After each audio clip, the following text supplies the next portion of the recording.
that was a lot of rain this year, pretty much. But we're kind of still getting little bits of it right now, so hopefully it won't be too loud. But That's okay.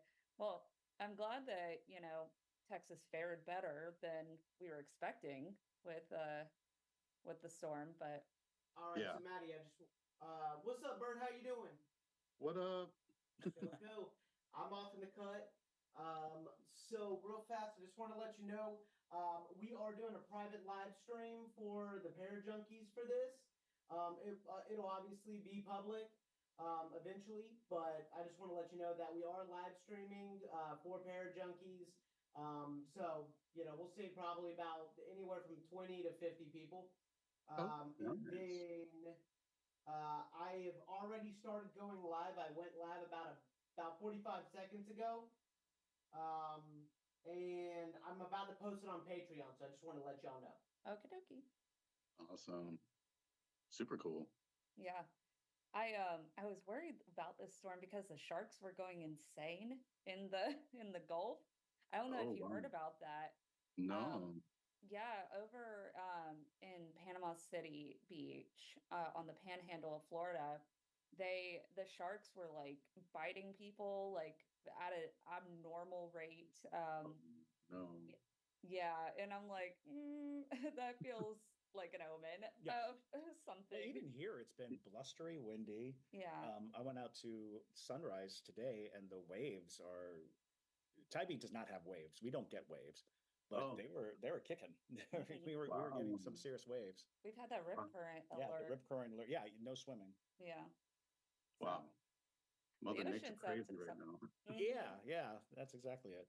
Well, and there's like this thing that meteorologists have been tracking that started, I believe, in Antarctica. It's like this mass, or it was either Antarctica or and then worked its way up to the coast of Africa or something like that. But Mhm. regardless, it was like an abnormal like system that was going through these areas and causing insane weather conditions Sure. and all sorts of odd things, but it's like a big blob that's just been moving through all of these oceans, and we're supposed to be having it coming towards us, is what they're predicting. That's some old school mythology stuff right there. Mhm. Neptune is mad. Neptune is mad. That's what You it get them? feels like. That's what it feels like. It's so, I was like, this is bizarre. Yeah, Real totally. fast, I want to do a quick test before Yeah. we get started. Okay. Will you ask him to go ahead and say testing, testing? All right. Bert, if you could say test, test into your mic. Test one, two. All right, and y'all go Test. ahead and both say testing, testing. Okay. Testing, testing, testing. Testing, testing, testing. All right, y'all talk amongst yourself. Frenchie's here. Hello, Frenchie. Hello, Yeah, friendship. usually we have our monitor, but because we're live streaming today, we don't get to have that. So JT's Oh, gonna just yell the comments at us throughout nice. this. Yeah. DIY. I So like if we it. just start looking off, it's because JC's making us. Yeah, Yeah, all what's for it. going on, y'all? Yeah, the Parajunkies usually they'll ask questions periodically throughout. We'll see what they got to say today. But So we have a bunch of people join us. Just Okay. let them know that we'll get right here shortly. I'm running the test. oh, and should I bring out Chris's Yeah. new toy? No, we'll Okay. have to set it up for another episode. Okay.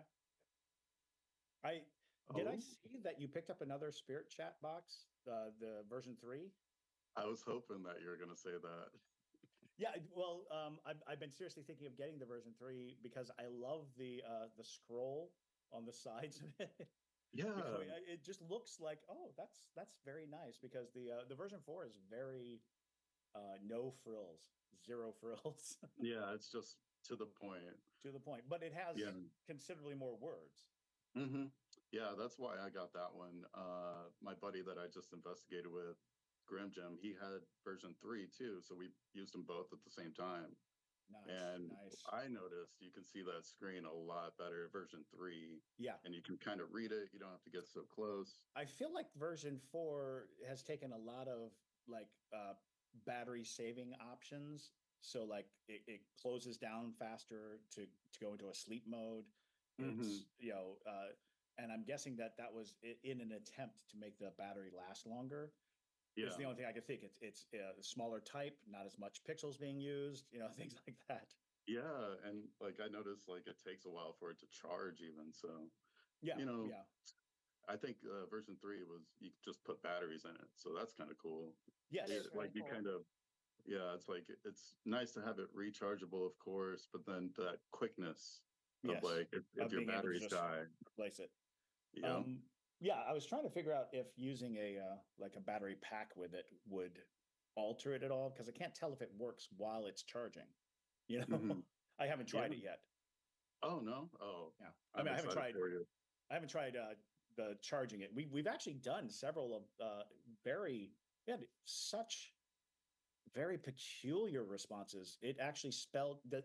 Have you ever had it spell out a word Like, oh, like letter by letter? by Yeah. letter by letter? No, that's wild. Well, not only did it spell it out, but it spelt it wrong. Oh, It spelled was it like, February without an R, without the R behind the B. February instead of February. But what was mhm. strange was we were in this is actually sort of backstage of a theater that does an immersive horror. And in the immersive horror show, they ask audience members to write words down. And the night before, someone had written February without that R. Whoa. So the machine actually Right. spelled out February very pointedly. And Mhm. then we went and got that piece of paper because JT remembered, oh, you know what? We have a paper that says that and it's misspelled exactly like that. Wow, that's Yeah. cool. And they pay attention to like small little details like that, you know? Well, we Right. had to wonder if it wasn't about an attachment to the person who had written it. And Yeah. apparently the person who had written it had Right. brought like bricks from a morgue tunnel to the building as a part of the set. Yeah. Oh, what? Yeah. So it's like that person could very well have something attached to them. Yeah. I wouldn't be surprised if she had something attached to her.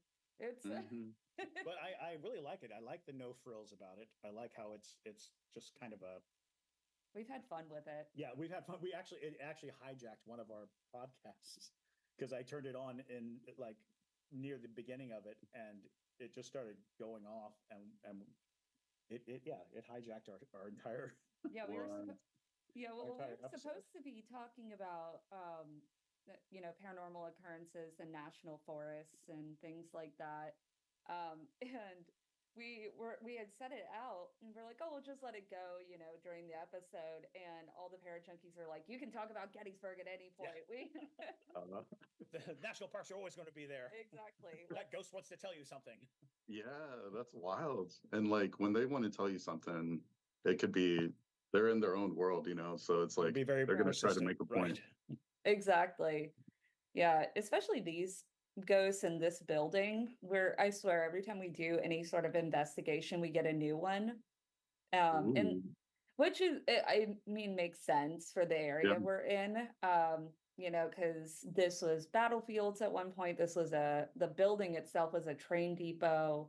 Oh wow. So yeah, so a lot of transient energy. So I think we pick up on that often. Um, Hmm. but this particular one, we couldn't figure out because it kept saying like the field, like Right. over here. Over here. And we're like, are you in Follow the me. yeah, follow me. Oh, It was using like military terms and It sounded stuff. very militaristic. wow. Yeah, Maybe it was And like we're stuck in that time before like the building was even there, maybe. yeah, wouldn't be well, we are surprised. right in the zone of the Revolutionary Battle, the Siege of Savannah. This is the outskirts of that battle. Okay. So it definitely has connotations to that. And I want to say that at least once like a soldier spirit notion, like the idea that there was a soldier spirit in this area. Okay. And maybe they use that building for something, you know. Right. Or just the grounds, Yeah. even before the building was built. Hmm. Yeah. All Oh, right, that's why I looks love like doing this. audio is better. I'm gonna Same. run one more test. We're gonna be good to go. Okay. Oh, Nice. So we're still running some tech tests. We are Hey. we don't do this type of interaction as often. The live streaming zooming thing. So we're getting used to it. Yeah. Okay. Oh, Bert, can you say test again? Test, test, test. Okay, and say test, Maddie. Testing, testing, testing. I got it. Okay, y'all can. Yeah, a lot of times, because we are Savannah, I mean, people, you know, in the ghost community, so at some point, oftentimes roll through here. So Sure. a lot of times we just try to catch them when they are in town. We're like, if you can spare an hour to come out, it's If I will definitely hit y'all up if I ever hit that. Like, Yeah, absolutely. yeah. gonna be there eventually. Like, I know I am. So it'd be awesome to like investigate with y'all, even Yeah, That'd be too. fun. Besides Absolutely. like being on the show, that would be amazing too. So Cool. All right. We good to go? Yep. All 1 right. second. I'm just gonna plug everything in, and I'll give you the go ahead. Yeah, we'd love to go investigating. I mean, we don't get to do We it as definitely want to do often as, Goatman Bridge. yeah, we want to do Oh. Goatman Bridge. yeah, Yeah. you should. Yeah. And I mean, if you're that close, I mean, Austin's like 3 hours away. You guys are more than welcome to like come here, and I know plenty of spots that we could investigate here as well. So, Where is the hole? oh, the Dead Man's Hole. Yes, where's the Dead Oh, Man's Hole? Where is that's that? that's like an hour outside of Austin. It's pretty awesome, and like just that history of that It's hole. so bizarre. I was very invested in that whole when you were doing those investigations there, Yeah, because it's intense and crazy. yeah. The fact that people were just like, "Hey, you disagree with me? You're going down this hole," and like that's how just like crazy things were and fast things were back then. Like people would just disappear and like be found. Well, they found the bodies when they like actually got a chance to go down there, and then Right. they did the amount of like how many bodies it was. But crazy stuff. That's History. just insane. Mm-hmm. Yeah. Absolutely insane. Civil War time, especially. So Right. Well, the quote unquote Wild West. yes. Exactly. Yes. Yeah, I was just in Austin a couple months ago for a wedding, and I loved it. So, I mean, I'm always down to go back to Austin.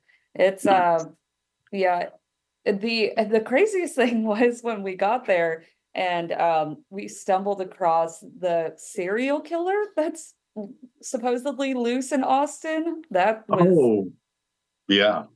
That is a that's real thing. insane. That is Yeah. insane. Yeah. I'm like, yeah, when we were reading, because there's like, I guess, a whole Facebook group. So JT and I are nosy. So we joined the Facebook group because we wanted to know, like, what's going on here? What do you mean there's people in the lake, like just showing up in a lake? Yeah. That's it. It's so insane. Have you heard anything recently about that? It would seem when it was hot, when it was going, like it seemed like once a month this kept on happening. And it was like always around the same area. And I hypothesize it's probably like drunk people coming from the bars because there's a street called Rainy Street in Austin, super popular.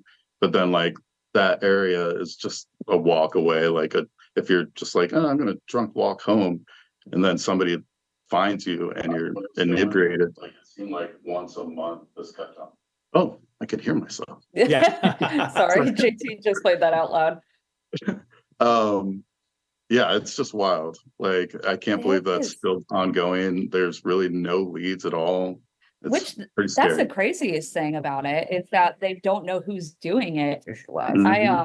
I saw in that Facebook group somebody said that they're a bartender over in that area where people were supposedly like going missing from. Jump into it. Yep. And they said that somebody sat down at the bar and like alluded that they might be the serial killer. And I'm like, Oh my God. I don't even know how I'd react to that. You're like, if Yeah, somebody you was don't like, mess around like that. no. Well, That's and you terrible. got to imagine that with the way that the social media response to the idea of it being a serial killer could have easily put that serial killer into a hiding mode or a alternate mode of MO, because having people constantly making ideas, showing maps and figuring it out in real time is kind of detrimental to trying to catch him, because he could easily have access to that information, say, oh, all I have to do is change this about what I do, change this about my pattern, because in the end, the compulsion to kill for a serial killer becomes a kind of a guiding behavior. And if you start saying, oh, we're going to catch this guy, he's going to pay very close attention to what everybody's trying to do to catch him. Oh, and yeah. like that's the true danger of this sort of the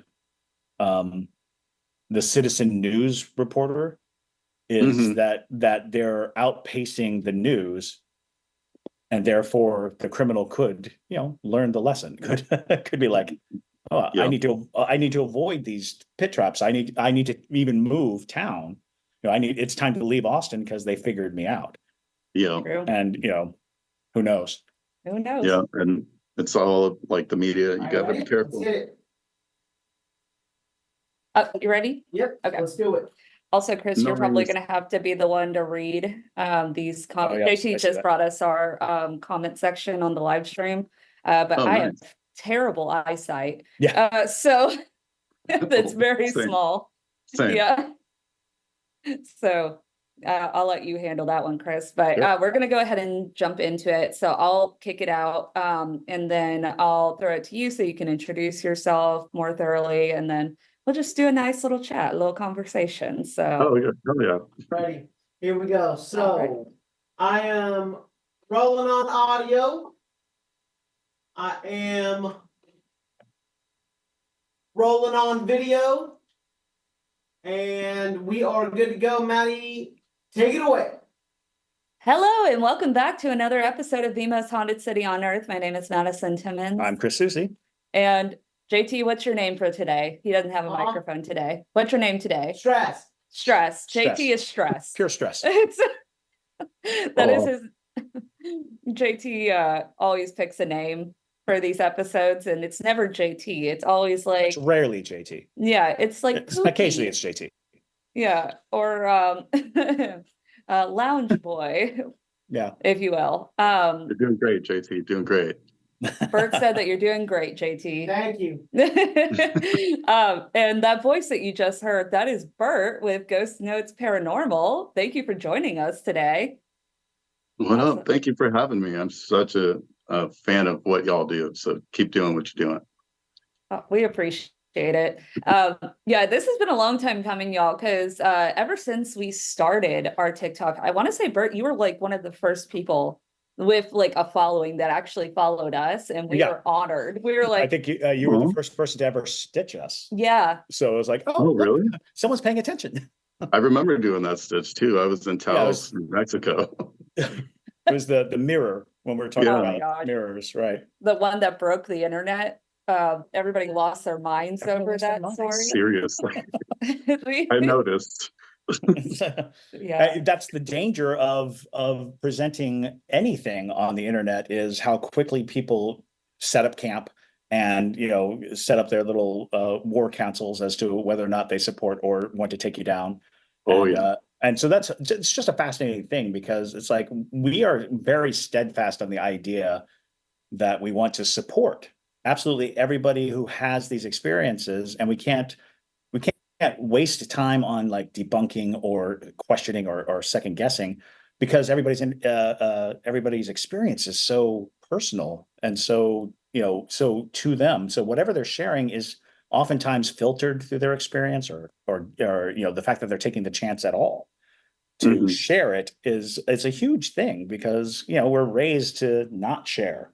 We're raised to be like, okay, this was weird, and if I tell people, they'll think I'm crazy, so I need to just Yeah. button my lip. So so it was really great to find like-minded people out there, fighting the good fight for the experience For the of the ghosts. paranormal. Yeah. And The, like you said, it just like you can't like dismiss anybody's experiences because you weren't there. It's just all about like taking it in and trying to make people believe more about it, I think. And like, I don't know, just have an honest approach, and I don't know, it just matters. So I completely caring agree. people. So It's true. Well, Mhm. okay. So my first question I have for you we always say, well, Chris coined this term, which is why we started calling the fans that are on Patreon Parajunkies, that when you have your first paranormal encounter, it's like your first dose of ghost heroin. And and you just constantly are looking for the next one. Yeah. Yeah, and so that was going to be my question for you. What was your ghost heroin moment? What got you into the paranormal? Ooh. Well, it honestly happened when I was like super young, like about 11 years old. And like this wasn't like investigating, like, but this started my belief in it, you know. And like I was just coming down my stairs, and look, I lived in a historic home. I didn't even know that at the time. But as I got older, I found out the house was actually historic. And so I was coming down the stairs, and like right at the bottom of the stairs, I'm still on the stairs, but right at the bottom of the stairs, there was a figure of this woman in like a white dress, not looking at me, but she was looking at technically this closet that was at the bottom of the stairs. So it was kind of weird to me. I'm like, I don't know. And I, blinked and she was gone kind of thing. But I was like stuck in place. I was just frozen and I couldn't believe what I just saw kind of thing. Uh, but other than that, that was the first time I ever saw like a figure, and really haven't really seen too many since. But that made me believe like, okay, there is stuff there. There's stuff that we're probably missing all the time. But I somehow tuned into that one at that same, like at that moment, able to see her. So it felt like really cool to like just know that there was something else constantly all around us, that energy and whatever it is, like other universe or parallel, so it's like there's so many other theories about what the paranormal could be.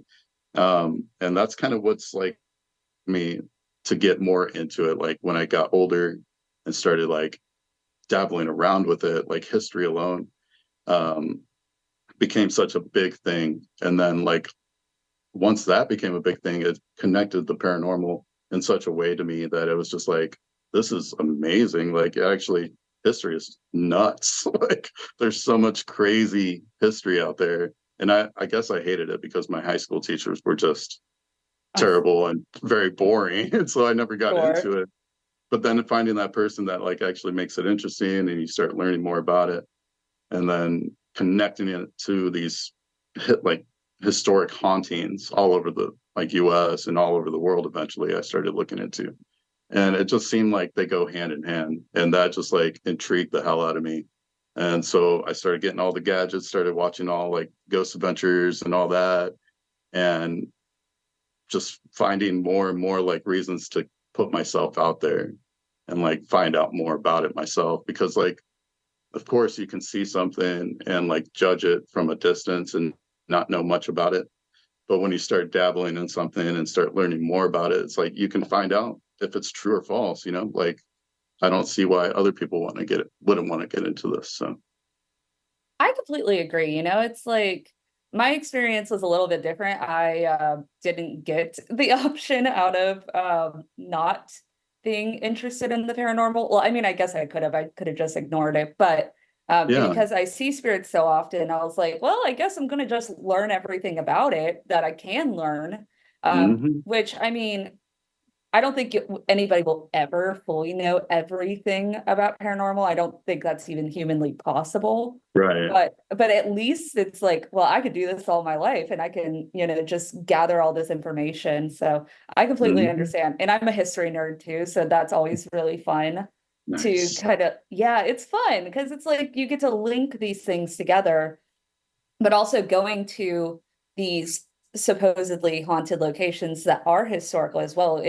It hits different when you know the actual story behind them, besides just like, oh, I hope I see a bloody soldier, or I hope Yeah. you know what I mean? It's like so important. it is. It's very important to know, and I'm sure a lot of ghost people feel that way, where they like the history too. Now, with your historic home, did you, after that experience, go and start researching the property, or how did you I find have out? not.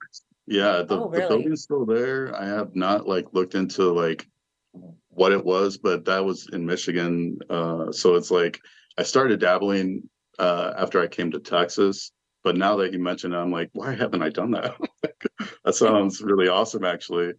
We get a And lot of I don't ghost know. stories from Michigan, actually. Michigan is a Yeah, is a pretty woefully haunted area too. yeah, and like I'm kind of upset that I didn't get into it more up there because there's like shipwrecks in Lake Michigan and all that stuff. Right. So cool. I love it. So, since you said that you really started dabbling into it when you moved to Texas, what was the first Texas paranormal site that you went to? That's actually it was like you know, after we were watching like Ghost Adventures and stuff. So it's like I already kind of had a camera, and so I was like, you know what, let's document this. And it was at this really old haunted bar called the Tavern here in Austin, Texas. And it was like the whole history thing is like it was a brothel, of course. It was like the bottom level was a general store and the top was a brothel and that kind of history to it. And it gets really dark because there was a guy that like went there back in the day. His name was Walter, and he fell in love with um, this little girl's mother. Her name is Emily, and they're more of the two spirits that are there. But it's like a really sad story because supposedly the mother didn't want to leave. Well, hold on, let me start again. So uh, the mother was working there, of course, and the kid would stay there, like stay up in the attic. That was more because it was kind of away from everything. And so this man, Walter, ended up falling in love with her mother and wanting to take her for himself.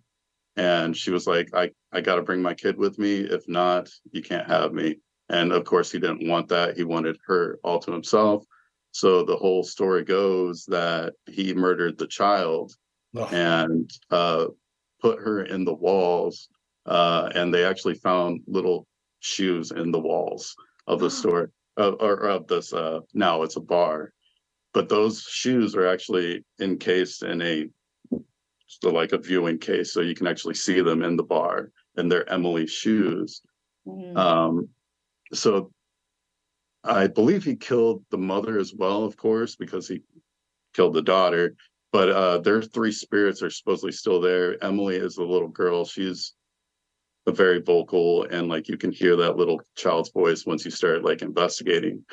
Um, and Walter is more of like the darker side. It's like there's supposedly a dark and a light side to this place, and there's been psychics there and whatnot. So we were just like, okay, let's go check out this place. And kind of rogue investigation, like didn't get anybody's approval or anything. Just brought these cameras in there, got a drink from the bar, and turned on our spirit box.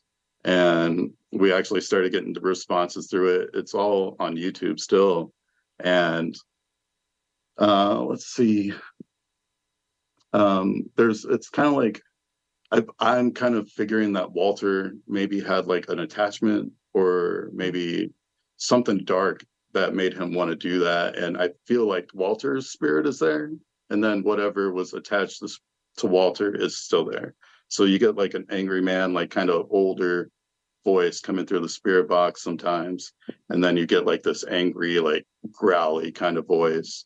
And it like was so constant, and I'm saying it's constant because eventually this place became like a spot that I investigated over and over and over again with like paranormal tours that I used to put on. So it was kind of my starting place, and like actually started to like get really into it and actually do more thorough investigations and hearing the same voices over and over. And it was just wild being able to like go back there and spend time with these spirits with different people too, like bringing different people to these investigations. It's a different energy like every time. So I mean, that sounds insane. And Walter, this one is for you. That is for you, Walter. Yes. And the Yep. shoes in the wall. You do not win the heart of a woman by killing their child. This is Yeah, that's what it's like. just He, just to go out there, unsolicited advice to all you romantics out there. You're not going to win them over by killing their kids. yeah, and it's like, man, that's why I think it's like something had to come over him, and he Had just to. snapped or insane. something. But the That's fact they found those insane. shoes in the walls, like, Yeah, that's Oh especially my just, God. and to have them on display must also create a never-ending loop of energy, because people are mhm, looking at it, thinking about the story, reinforcing the presence. There's so many things that go into hauntings that people don't really think about. Because one of the things that we talk about is kind of like the way certain energies utilize our expectations to create their presence. yeah, Sometimes you will see, let's say you see Emily, but sometimes it's just energy that is utilizing your expectations to form itself, to give itself shape, to give itself, because a lot of times you're not dealing necessarily. Sometimes you are, sometimes you're not, but mhm, you're not always dealing with the spirit you think you are, because there's so much layered story lore that helps wayward energy, you know, coalesce, become something solid. yeah, I find it honestly interesting. I also find it interesting because it's something hard to explain. Um, you have to use the spirit box a lot to get used to this notion that you're not just hearing like snippets of songs and DJ speaking, but after a while you start to hear a very clear voice. You hear a voice that isn't a DJ. It isn't happening because you keep passing over the same area. It happens throughout the scanning. And yeah, you start to recognize the voice itself. You start to say, oh, you know what? I recognize that voice. I've heard that voice earlier this evening, or, it's really coming through. And I think it takes time to attune your ears to it. It takes time mhm, to attune yourself to what's happening with the spirit box, because it's an easy explanation to say it's taking snippets up and down the dial. But if you've right, ever been in those situations where you have the spirit box and something is really like pulling sentences together and throwing out words that seem very much a response element, you're like, oh, you know what? This isn't just um, fragments being pieced together. It is something about this sweeping of the frequencies and this searching through the ether for sound that mhm. brings about these things. And since we're talking about Spirit Box, let's get a rundown of the equipment that you use when you do your paranormal investigations. If you want to just kind of give us Oh, a cursory look at your ghost hunting kit. yeah, actually, like we were talking about, the Spirit Chat version 4 is my newest device that I just got. And I'll go ahead and put this out there for anybody who's been following us these last couple of weeks, and we have used the Spirit Chat 4. This is the man who brought it to my attention, and I went out and bought it because I had watched a very compelling video about it. And one of the things that I love about the Spirit Box is it has no frills. It's not outfitted with GPS or microphones or anything that would normally lead people to suspect that some kind of AI system is at work Right. within it. It is a word bank with electromagnetic uh, sensors, so Mhm. that alters how you perceive how it's working. And we had some amazing luck with it. But I'm sorry, continue. No, I was gonna say that thing has done me well. Like, I'm hoping you guys will see it sooner or later. The documentary I've been only using it so far at this one location, and I've been lucky enough to go back and be able to have like all access to it. Um, but that device has been probably my favorite device that I've used there so far. Like, and I've used, you know, and I could get back to the rundown. Got the SLS camera. The structured light system is what SLS stands for. So a lot of folks, have the phone apps that kind of do the same thing. But this actually like sends out a laser grid. So that's structured light sensor is that grid. So anything that comes within that laser grid, it maps as a human person. And that's the best thing about it. You have to debunk a lot of stuff with it, but I've had some great evidence, and sometimes that thing just doesn't do anything, which is awesome. Like the Right. least amount of activity on a device, the better, because that gives like the stuff that actually comes through more justification in my eyes. So especially if you can connect it. But the SLS, let's see, Spirit Box, of course. One thing that I've had for a little bit now, and I might retire soon, and it's kind of sad, but the Paranormal Puck, it's very All right. popular. But yeah, the Paranormal Puck too. Ghost Adventures use it, but after getting the Spirit Chat version 4, I feel like Paranormal Puck about maybe 1,000 words, if that. Yeah. And you have to connect it with your phone and like the Bluetooth and stuff like that. Had a lot of like disconnection problems and stuff like that. And those could be attributed to the paranormal. It could be attributed to just the gear messing up. Sure. But that one, I'm just like, I've gotten a lot of the same responses at multiple locations. And that kind of like throws you off too. You're like, there's probably not like, I don't know, it's just whatever word would come through, like, and it's not associated to this location. So it's like, it starts feeling like it's more just spitting out stuff, which it's done great in the past. Like when I went to Goatman's Bridge, it said it was a portal. It said it was a bridge, like a bridge came through the Paranormal Puck. So that was great. But after getting the Spirit Chat that does 10,000 words and phrases, and like you said, no frills about it, just that. And it actually says the word out loud. Yeah. I love that. You can actually like feel like you're like conversating with somebody. So the Paranormal Puck, I have the EMF detectors, always important for like little fluctuations and trying to even debunk those fluctuations as well. Debunking is, I don't know, it's so important in the moment, you know, like debunking your own evidence. But like, of course, like we were saying, it's kind of hard to debunk things like on TikTok. It's easy to see if it's fake, Right. but if it's like getting viral traction and it's like actually kind of intriguing and hard to like see where it was faked, it's like I'm not going to be like, oh, that's debunked, it was this, I could do that. It's like, no, just because I can do that doesn't mean it was the way it was done. Right. So, Right. just putting that out there. Exactly. And what else? Night vision cameras, which hopefully I was actually able to capture something on my night vision camera in my last investigation that I haven't been able to share. And I literally just found it, so I'd love to share it with y'all. Yeah, absolutely. But we could definitely get to that in a little bit. But the Sure. night vision cameras, I try to have like a little bit of everything. Even the dowsing rods or the divining rods. So Yeah. a lot of people hate on those too, and I understand that hate. It's very easily like manipulated by the hand and like small hand movements. A lot of people don't even realize they're doing it. So there is that factor to it. Maybe they're not trying to fake these things, but they're just trying to communicate. And if their hand moves, their hand moves. Well, there's a lot of I, it. Yeah, the dowsing rod is such an interesting thing because something that people tend to forget, because dowsing rods and pendulums work the same way, and in a lot of ways, even the Ouija board works this way. Without your energy, the conduit is not there.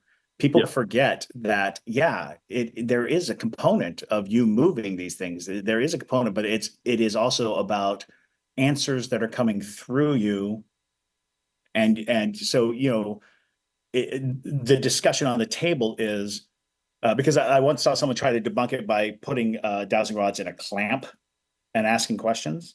I was like, well, without the bioelectricity, without the human contact, the conduit, it's not going to work.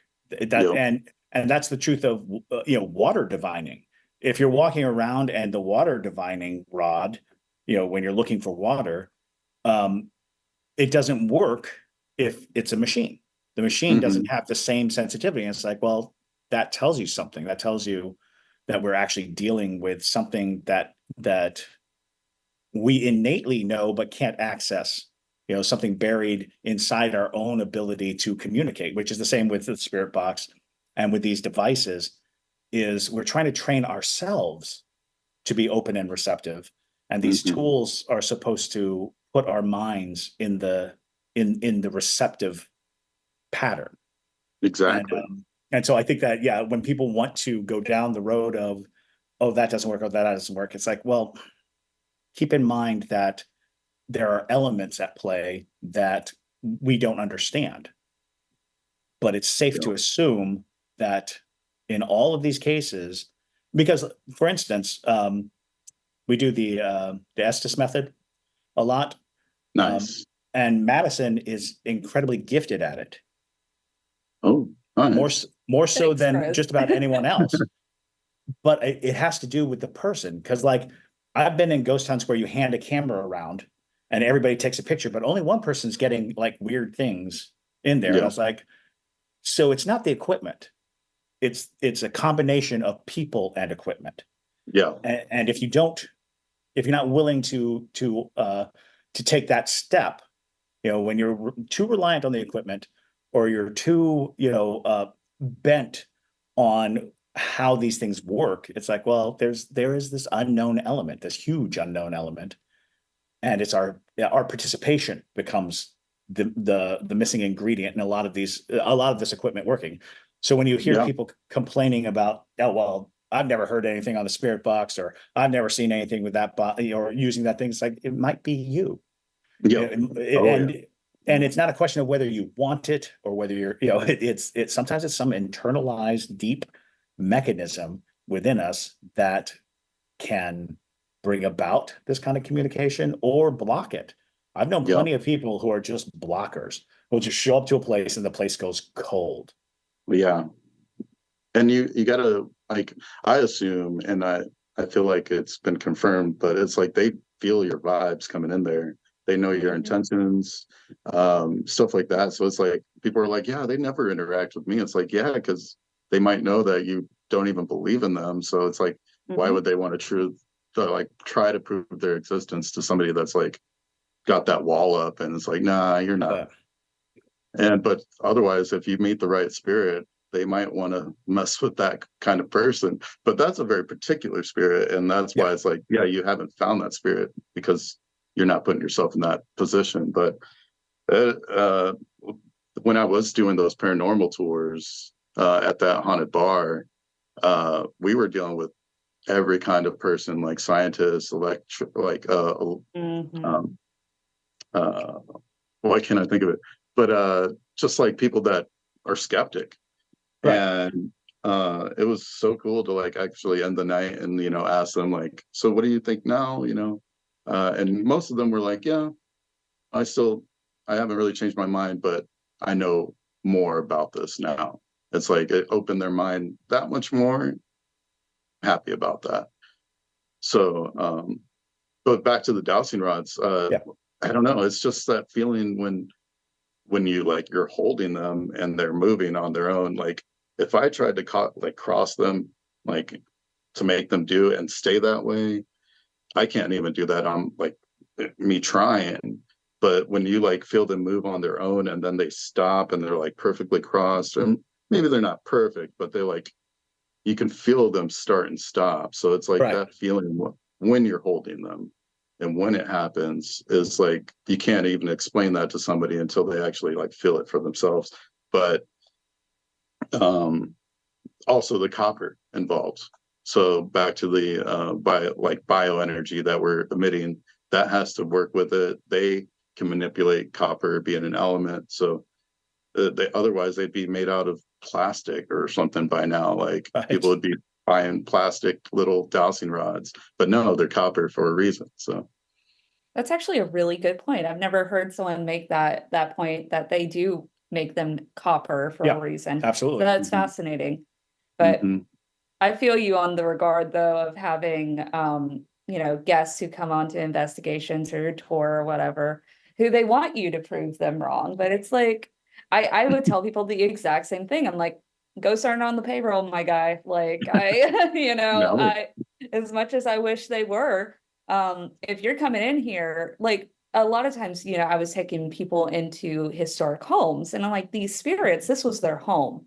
And if you're coming in here with the vibe of like, show yourself, or I'm putting all of this assertive, aggressive energy into this space, they're gonna, if you were walking into somebody's home and you did that, they wouldn't talk to you, or, Exactly. Like, who's so this person? Right. exactly. It's like, Get out.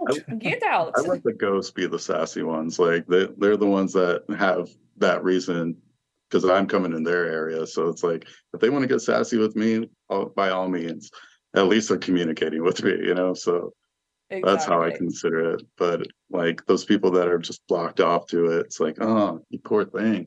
Like I I feel like you're know. missing out. You could be having so much more fun in life, Yeah.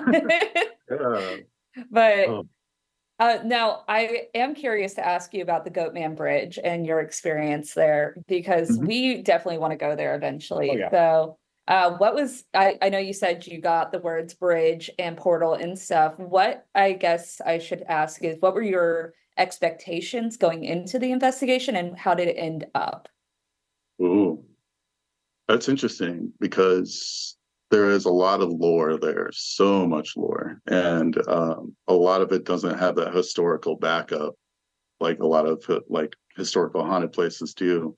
So it's kind of hard to tell like if you're like getting into some place that has like a goat man, like a man's body with a goat head and stuff like that, or if it's just like people hyping up the spot.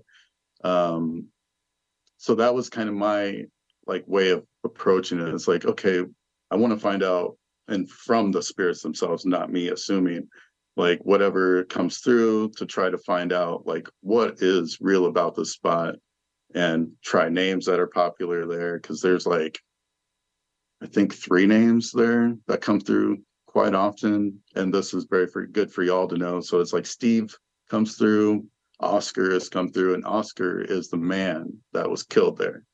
So he was hung there because he was a black man in the wrong territory, pretty much, and uh, so it was. He was a goat herder. He was hung by the KKK, and then they went and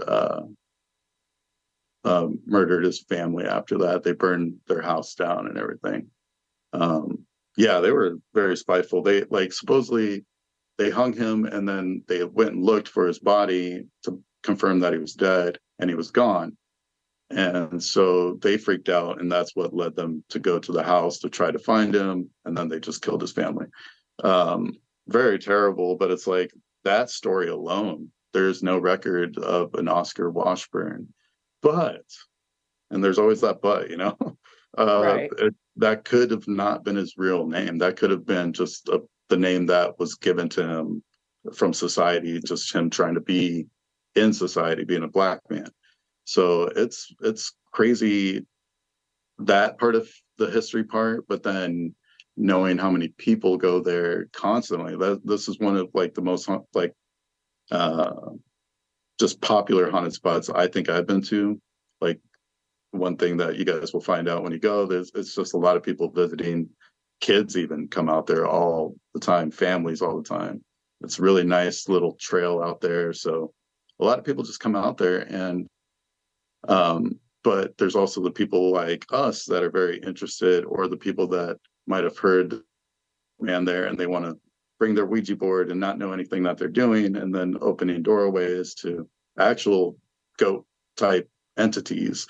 So it's stuff like that where it's just like, what was here, what was brought here. But regardless, there is a lot there. And that's what I've come to find after I've been there twice now, once with my old team and once with Ghost Notes Paranormal. And I had similar experiences. It was pretty crazy. I know female energy is very susceptible there, supposedly. So it's you got to kind of keep an eye and just make sure that that female energy is protected, because they seem to go to that. But also, one of the main things that happened both times to me, and it scared the shit out of me both times. And sorry if I'm not supposed to swear, You're good. but it was my vision. Like literally went blurry both times. Like I like could barely see. One was when I was trying. The first time was when I was trying to leave the bridge and like kind of maybe get a new gadget, I think I was, but documented that. And then the second time was when I was underneath the bridge. So it was like both times felt the exact same, just really just disoriented too at the same time. And luckily, the second time I had a friend with me, and she also felt the same way at the exact same time. So just be careful. That's all I got to say. It seems to be something very strong there. And I'm glad you guys are going to go there. So I want to see what you guys can get with the spirit chat, because I don't know if I'll ever go back there. I kind of told myself I was done after the second time. But there was this area that is claimed to be where the house was out there. But it's a concrete slab. So given the time, I don't know if they would have used a concrete slab for his home back in the day like that. But there's this concrete slab in the woods, and somebody's pretty much made it a giant Ouija board. They pretty much drew all the things that you need. The yes in the corner, the no in the corner. So that was there, and I had no clue until after that last time. So you guys should check that spot out. But yeah, that's what you're that's the type of people that are going there and opening doorways and probably not closing them. But yeah, one of the big problems with especially stories of that nature is the people in charge of local history are not going to write down a lot of this. Right. There's a lot of things that they inherently know they don't want a record of. And they do have the ability to erase things. There is a place outside of Hinesville, Georgia, when I was in high school, we used to go out to, and it was called the Mounds. And the Mounds, they've said, were where they buried all the belongings of the Black people that they had either run off or killed. Wow. And so it's this very awkward, like strange topography in a clearing in the woods. And it's very unnerving. Being there is very unnerving. As a matter of fact, me and my friends were out there one night, and my friend got hit by a flying vertebrae, like a deer's spine came out of the woods and hit him. And we could never figure out how it was thrown. It was still bloody. We never saw anybody anywhere near us, but that was enough to be like, well, this is the last time we come out to the Mounds. But one of those interesting things was there was a slab out there. And it was like, oh, was there a house here? And my friend, who was, steeped in local lore, he's like, oh no, when they bury bodies, they'll put a concrete slab down so the bodies don't come out of the ground. When they know there's bodies, they'll put down a big concrete slab, because they don't know exactly where the bodies are, but they'll put down this big slab so that when the rain comes, because they weren't properly buried. Wow. They're hastily buried, and they don't want those bodies to come back up. So they'll put out. So I'm wondering if that's not what was out there. Yeah, and it didn't look big enough to be a house, like for a house. Exactly. So that's exactly it. It's not like a house-sized foundation. It's just like a slab, like you might park a car on it or something. And that would make sense, especially if it was historically known that his house might have been there, because there's the Goatman's Bridge, and then there's like a road that is built by it now, that because they don't use the bridge anymore, of course. Right.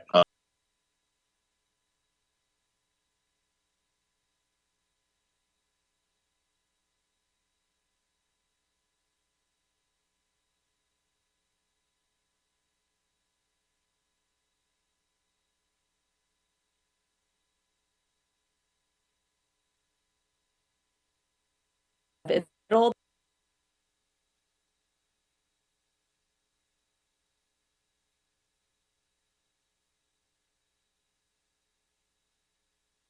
Let's start there. Of the hobbies you need to take up, let's not make Ouija, especially not out of like large immovable objects. Right. Oh my God. That just seems like you're asking for trouble. So if you guys see that, let me know, because we will. I'm surprised I didn't know about that until I left. I'm like, no, that would have been cool to like see if anything spiked out there or something. But I don't know. Those woods are definitely haunted, and that's all I can say. Like I want you guys to be there, but also I'm just like, just be safe, of course. I know you guys will be, but I feel like I have to say those kind of things. That's It's fair. it's Well, definitely yeah. an interesting spot. So Yeah. Well, I mean, if you have encounters of things that feel very intense, it makes sense to want to warn people. right. When we did the Conjuring house, everybody I've talked to since then, I'm like, just so you know, we did see a skinwalker. So just like be aware that they are there. We actually heard native drums too. Really? Very clearly 3 sound beats on a native drum. And it was just like, Wow. oh, okay, all right. That's Um, amazing. and It was yeah, insane. there's a lot of strangeness to be said. And it's always interesting when you're in a place that is famous for a specific type of haunting when you uncover something that isn't usually discussed. Because where there Mm, is high paranormal activity, that means that the environment is amenable to paranormal entities. And so it's not going to be exclusive. You know, right. it's like a watering hole. And Hmm. if the spirits that are there can present themselves, that means spirits that are nearby could be drawn to it and Yeah. can because there's a lot of misplaced ghosts, a lot of homeless ghosts. You know, you're not Yeah. always going to meet, you know, the person who was murdered in the house or the, you know, the owner of this land. Sometimes it's somebody who was like in Ohio, hitched a ride on somebody's back and found a place where they can survive, you know, where the energy is Hmm. just right enough that they can, you know, that's one of my theories of Savannah's many hauntings is they're not all Savannah ghosts. There are ghosts that, you know, latch on to people because I think people are more likely to be haunted than houses any day. But Yeah. you get to a place where the energy is so free and so freely available to the spirit that the spirit's like, I don't have to leech off of this living person. I can just be in this environment where I can Hmm. now, you know, sort of roam free. But I think then you start dealing with the onset of early malicious behavior because now the spirits don't have anything to do, they have enough energy and they can start to really mess with you. You know, they can, you know, they want that interaction to be more interactive. And one of the Ooh. easiest ways to do that is to scare people or to alarm them or to cause that kind of panic. Hmm. Wow. I like that theory because that actually kind of helps with this place I investigated a couple of months ago. The whole thing was the house was moved from downtown Austin to the new location that it's at now, but sometime in that move, it got haunted. Sure. So it's like that might be because a lot of people were saying that it's like maybe it's the land that it was put on, but maybe it was both. You know, maybe it was just that perfect storm where it was just like the house had the perfect, like already spirits, but they were happy. But then Right. having the spirits trapped in this vessel and you're moving it, and is also haunted with totally different spirits or a different energy. It Yeah. might not even be spirits, but that alone could have triggered the spirits to turn to be angry. Uh, but yeah, that's I like that. That makes sense because I mean the land carries energy just as much as you know a building, and then humans definitely because we're conduits. We just have the energy that they're familiar with, that they want to use, or they might just see you as somebody they knew in their past life, even. So it's like you just your looks alone could be that triggering effect that they would attach to. So Yeah. I've actually had that happen with an old uh, teammate that she got an attachment from going to a cemetery, and the man that she like attached to her, she resembled his love in his life. That's So interesting. yeah, it was almost sad because it's like you feel bad for him, but he like we were like arguing and stuff. Like you could tell the difference between her personality when she wasn't under and when she was being affected by it. We had to get psychics involved and practitioners, um, Wow. chalk and bones involved. And that's But also yeah, something we should bring up because we don't talk about it a lot. Although, like the first ghost story I told on this podcast was about my sister. who had an attachment from a cemetery. Cemetery ghosts are strong linger-oners, but they don't have, they're where their body is and they're where their stone is. And sometimes people can come by and remind them so much of the life they used to have that they follow. So Mm-hmm. you can easily get a hitchhiker from a cemetery, walking through a cemetery. And I know we're all creepy people. We love going to cemeteries. It's all good and fun. But the truth of the matter is, when those spirits are there, they long for their life. And we're so full of life. And Yeah. when we come through, if there's anything about us that resonates with the life they led, they will try to, follow it. They want it back. Mm-hmm. The reason they haven't moved on is not because of a lot of trauma and long lost stuff. It's the inability to imagine another existence. Right. And when you show up, and I often wondered if the woman who followed my sister when my sister was like 3 years old, this woman didn't see her own child, see like a small girl and think my child, and Yeah. become so attached to that, notion of that young life and the love that they once had and all these things. So, um, we often go on and say that ghosts, when they become very singular about what they're about, it will appear evil, even if it's Mm-hmm. love, even if they are Yeah. being loving. They're disregarding all the other things that make us whole, and they become very driven on that single principle, and it can, do damage and can be damaging because they don't care. They, Yeah. they don't care about And anything but the one thing. And yeah. so they will cause damage. Yeah, and people will get that altered sensation. They'll get very sensitive and moody and all these things. And it's like, well, it's not because the ghost is evil and trying to be evil. It's because the ghost is zapping them and taking from them what Yeah. they think is life. And Mm-hmm. from our end, it's just like we're diminishing our daily energy. Yeah. And being exhausted, and you get Mhm. grumpy, it's like, of course, those like fluctuations would, make things more tense or somebody more irritable or something. So the ending of like how it happened, like to just like prove that it actually was actually happening, because it was kind of up in the air still with me. Like this was the very beginning when I first started investigating that she got the attachment. So I was still kind of skeptic, but when it like we met up with the psychic and the practitioner, that's when everything started getting more real. And then they whip out, like doing the actual practice that they were doing to try to get the attachment off. That became more real. And I've been told by a friend psychic that I have a spirit, like an ancestor kind of watching over me. And that was actually asked during that session. She was like, kind of asking about herself. She's like, okay, so I had that attachment. Is he okay? And, referring to me. And the psychic just looked at me and she's like, oh, he's fine. Like, I was like, oh, cool. Like my ancestors, thank you.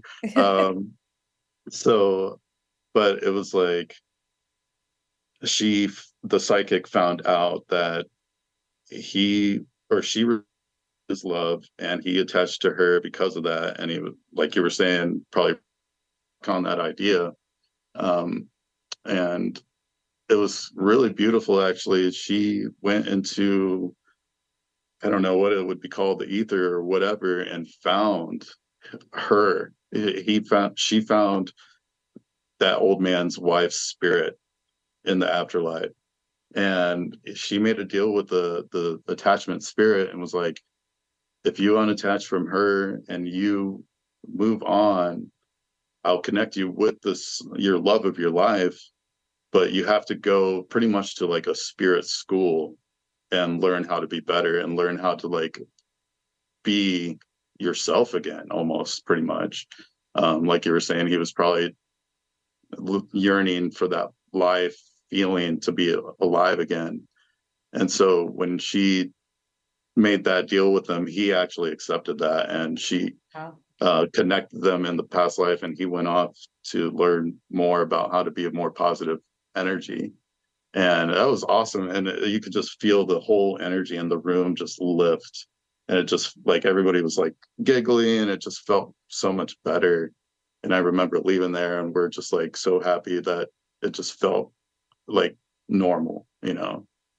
And again, that's when everything got really real to me. And that's when everything's just like, okay. They also commented, they're like, if you're not going to take this seriously, if these investigations that you are doing, you're not doing them properly, if you're going to keep on doing it like this, stop now.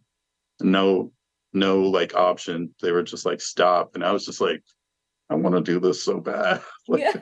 I don't want to stop, but I was scared. So I was just like, okay, well, now's the time to like take it seriously, open these sessions properly, close the sessions properly, be respectful. Don't push the envelope and try to be like Zach Bagans. He does what he does, and I respect that. Like, somebody's got to do it, I guess. And I'm glad I'm not the person to provoke these spirits. But I would never suggest anybody speaking of spirits like that. Just you get more honey with sweetness, so or more bees with honey. So Right. it's like I've always worked a lot better just respecting whether they hate me, whether they don't like me. I'm still just going to be respectful. So Totally. No, that's the bottom line. And you know, there's a lot to be said about how into the public eye paranormal investigating had become, thanks to the TV shows and thanks to all of these things. But the sensationalized version of ghost hunting has caused, I think, a generation of misconceived paranormal investigators, simply because they're looking for a type of interaction that is generally not what you want. You know, generally not what you're looking for. Hopefully, you're not what you're looking for. yeah, And you generally have to learn the hard way that you don't want it. You know, it's not until you have a negative attachment. It's not until, you know, you find yourself sick in bed going, what happened to me? What's going on? That you realize, oh, I haven't been paying close enough attention. I haven't been, you know, taking it seriously. yeah, And that's, you know, the danger of that is that we are highly susceptible to even the slightest influence of the spiritual world, yeah, but we'll never admit to it. Fair You know, enough. we're like, you know, we're physical beings, and this is a physical malady. I feel the physical illness. And it's like, but it was a spiritual thing that happened to you, and yeah, you have to deal with it spiritually. It's like, no, I'm just going to, you know, hydrate and you know, get that vitamin C, and I'll be yeah. fine. Yeah. It might help a little bit, maybe. Right. Right. Well, yeah, it can't hurt to take care of yourself physically. God, yeah, and I mean, it's so true. Like, I mean, they even say, you know, people like that are under the influence of alcohol can be more susceptible to spirits because they're just vulnerable.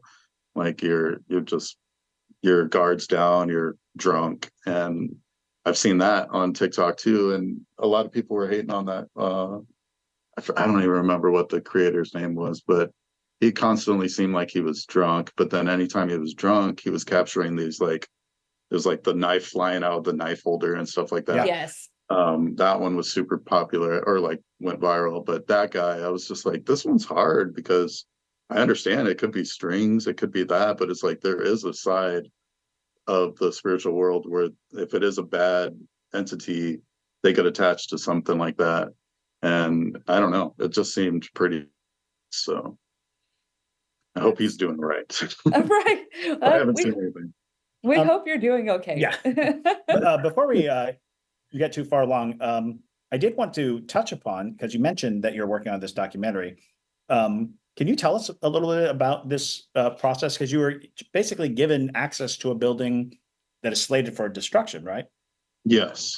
And so Yes. they basically said, you can come in whenever you want and poke the ghost right in the face. Yep. And so and you're making a documentary Yep. about your experiences. So Yeah. can you just run that through us, run us through that? Yeah, totally. That house that I investigated that I mentioned was moved from downtown to its new spot is a coffee shop now. And I was lucky enough to get in there. I got the owner's approval to investigate there, but there was art all over. And the artists that had their art up, it was like an agency, and they noticed the video. They saw the video because I tagged the coffee shop and they work with the coffee shop. So she ended up reaching out to me and she was like, "Hey, I have this art collective where it used to be like a rehab center slash like hospice center. Um, and since I've already investigated there now, I can say the name. I try to keep that more private whenever it's about to happen. But it's called Stonebriar and it's here in Austin, literally catty corner from the coffee shop. Um, oh, just started raining. Sorry. That's okay. Super hard. But uh like just knowing that was the history. And she was like, well, it's actually going to be torn down at the end of August. So the sooner the better. Like, it'd be great to have something because I guess they had some other team come in there, spend like a night there, and then never follow up. Uh, Not sure what happened with that, but she asked me to come. So I was like, hell yeah, totally. So I came there and it ended up being like a lot bigger than I thought. Like, I drove by this place all the time, but knowing it was like two levels, like two wings even, so it's like a C-shaped building, and so it's two levels and a basement. And so I meet up with her. She shows me around and tells me, a little bit about the history, but mostly about what they've experienced and what she's experienced as the owner of this place now.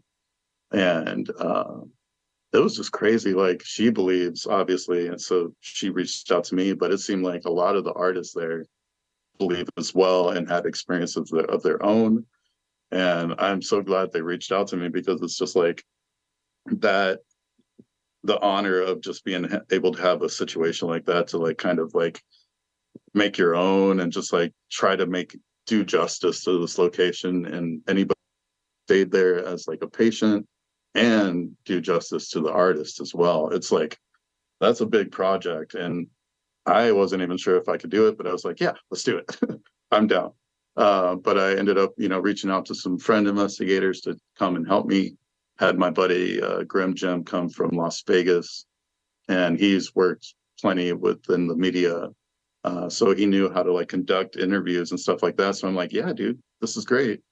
So it's going to have like a really like different kind of touch than anything that I've investigated before. So I'm like, yeah, let's make this more of a documentary, like find the history, anything we can about this place. And there still could be more. That's the thing. It's the main investigation is done and that will be compiled into the documentary, but like there's still the demolition I want to like document. Uh, but as for like what is there, and now that I've investigated there with Jim, it's just like everybody was saying the same thing. Like everybody was feeling like the certain side of the building was dark and nobody liked to go in there. Everybody, like, they weren't in the same room when having these interviews. They were pretty much all saying the kind of same thing. And the amount of activity we got in those areas were just ridiculously like high. And I mean, we got activity throughout most of the building, but for some reason it was just that corner or like that side of the building. It was both levels even. So it wasn't just one level. It wasn't the bottom floor. It was both levels. So that was kind of cool to like match that up and like, okay, these people are having experiences here too. And then we actually got some like damn good evidence to like coordinate with that. And so like just making this more of a documentary, more of like a feature length kind of amount. Like when I do an episode, it's usually like 45 minutes and it's like two parts. So it's like 45 minutes intermission and then the second part. And this time I just want to make it one big documentary, an hour and 30 minutes if need be. But I feel like it's pretty much already there.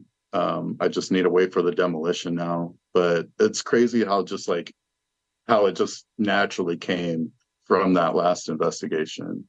And now I'm here, and it feels weird because I never thought like I would have the opportunity to have like a building like that.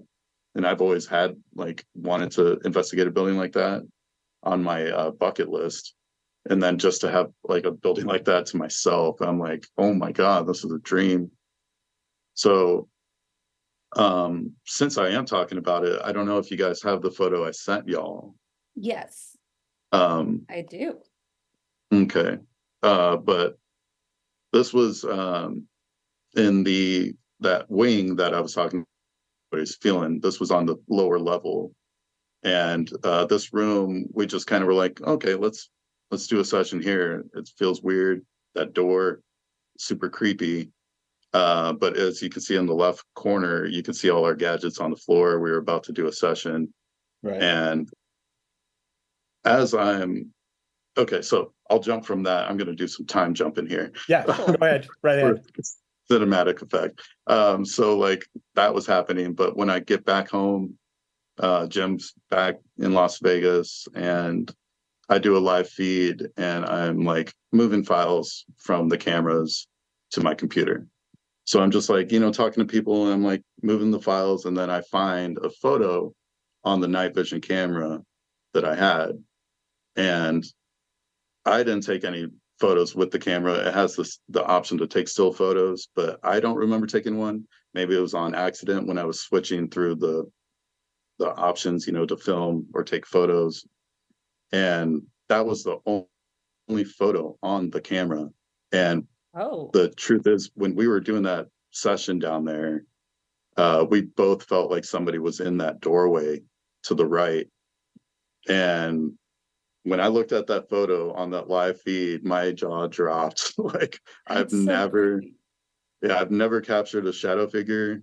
I've tried to debunk this, like maybe it was one of our shadows from a light, but if it was, we were pretty far away from that door. So our shadow would have been huge if the light was behind us. And another thing, the shadow itself, you can see the shoulder just kind of cuts off with the door frame. Right. But if that was our shadow, the shadow would be on that door frame as well. But it's on the complete other side of the wall.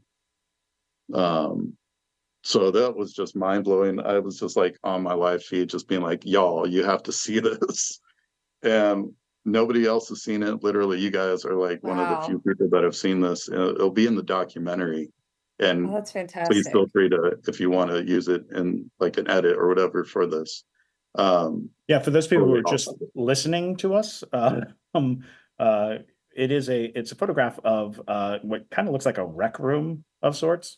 And in the far back corner is a doorway, and in the doorway is an inscrutable dark spot. Mhm. And whenever I talk about shadow people, I oftentimes say, imagine being in the dark, not being able to see anything, but then seeing something darker than the dark you're in. That's the sensation of a shadow figure, is that it is darker than the darkness that occurs naturally. And this certainly has that quality. It certainly Yes, it does. has that, that kind of sticks out in this picture.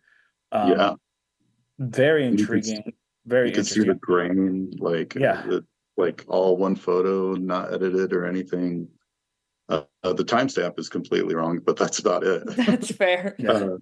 But yeah, like like I said, I've never captured anything like that. And it was the only photo on the camera. And that's when it kind of made me get goosebumps. And then I actually looked at it, and I was just like, oh my God. So and also worth noting that artists are highly susceptible to paranormal activity. The act of creating art is, in a lot of ways, a paranormal event. You are conjuring imagery, you're putting it down. The actions of painting are very much like scrying, very much like using a Ouija board, very much like dowsing rods.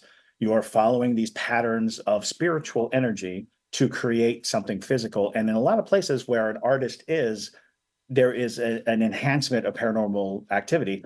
If you put a bunch of artists together in a building that already has some spiritual, history to it, some supernatural history to it, I could see where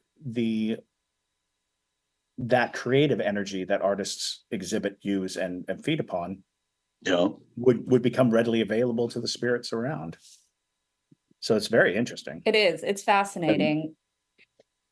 And it's And that was also the kitchen as well, by the way. That was where the kitchen was. wow. Yeah, it's fascinating because it's, especially because y'all had the gut feeling that something was there. And I feel like that's the best ghost hunting tool that you can have is your gut. heebie-jeebie meter. The heebie-jeebie meter. I love that. Exactly. So the fact that that was the only photo as well is very compelling and very interesting. Something wanted to be seen. Yeah. Exactly. Yeah. And like I still haven't even really watched every frame of that footage yet. And I mean, like I said, I was moving the files when I found it, which was just a couple days ago.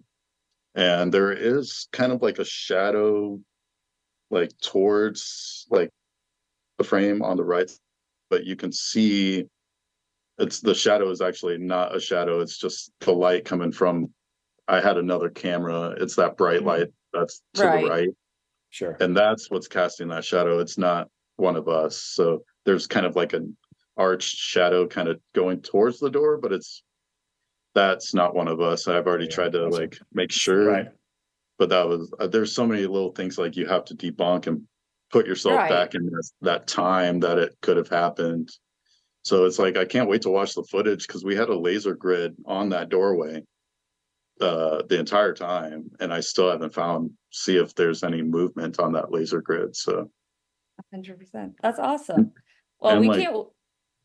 Oh, sorry. I was gonna say we can't wait to see it. I mean, honestly, that's gonna be fantastic. It's very exciting. The sessions alone were just incredible. And like I said, we used both the spirit chats. So we had the spirit chat version 3 and 4 going pretty much every session. So that's awesome. That's great. Yeah, super awesome. Well, thank you so much, Bert, for coming on to the show today and talking with us. You have really great stories. So honestly, we're going to probably have to bring you back for a second episode. Yeah, and someday we'll meet face to face. I was going to say, I definitely want to make that trip. So hopefully maybe that will be that time because I want to do it sooner or later. So we'll keep in touch for sure. That's awesome. Please do. Well, thank you so much again. And to everybody listening, I hope y'all enjoyed today's episode. Bert, where can they find you on social media if they want to hear some more of your stories? So pretty much Ghost Notes Paranormal all across the board, Patreon, YouTube, Instagram. And I don't know how that name was still available when I got it, but I was just like, just a little last factoid. That's a drumming term and I'm a drummer. So Ghost Notes, it kind of doubles. It's like, yeah, I'm taking my own ghostly notes, but it is a drumming term. And I thought that was cool because I'm a drummer. So it's just, wow, this is the most perfect name project. And it just wasn't taken. So I'm like, that's mine. I love it. That's awesome. There you go. Well, yeah.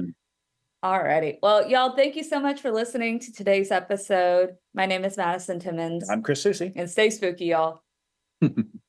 All right, we're still live. All righty. Nice. All right, Bert, just give me 1 second. Just needed to let you know about the footage and whatnot. That was awesome, man. We appreciate you. Thank you. Yeah, that was awesome. Yeah. He said thank you, and it was awesome. Absolutely. I can see the Parajunkies loved it. Yes. Y'all have just been like Discording the whole time. I love to see it. That's great. Well, a lot of it wasn't for us. Yeah. They were definitely talking to each other, which was awesome. That's great. Engagement. It's good. Yeah. It's good. Yeah. He said hello. Hey, what's up, man? If you want to have Sorry, Sorry, I was so stressed there at the beginning. I was just fixing volume issues and whatnot. You know, this Zoom stuff, it's crazy. Yeah, I appreciate you. Yeah, absolutely. We got it figured out and it looks great. So yeah, just the footage and audio that you shot yourself. Do you have WeTransfer? I have Google Drive. Okay. Yeah, if you Google Drive it to me, that'll work. I don't know how Okay. big it is, but Do yeah, you want me to sync it up for you, or do you want to just do that? that'd be awesome if you could do if you Okay, could I could do one that. with me. That'd be wicked. I'll try to get it to you. Tomorrow I'm working. No, actually tomorrow I'm off, so I should be able to work on that for Cool. you tomorrow. That's So, awesome. I appreciate it, man. oh, yeah. You're the bomb. Says You guys Alex, are the bomb. Frenchie, and Maggie all saying great show. So cool. Thank you Boy, very much. yeah, all the Parajunkies really, really loved it.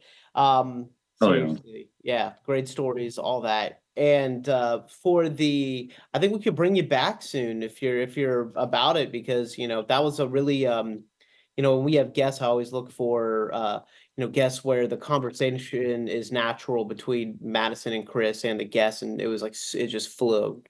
So Yay. yeah, as the director of this joint, that's everything you want, right? So Right. cool. Well, I appreciate you, man. Y'all are amazing. Thank you so much for having me Cool. on here. Awesome. Thank you very Thanks for coming out. All right, man. Oh, yeah. Well, thank you. All right. All righty. Say bye to the Parajunkies. All right. And Parajunkies, thank y'all for being great as always. We'll see you Always. later.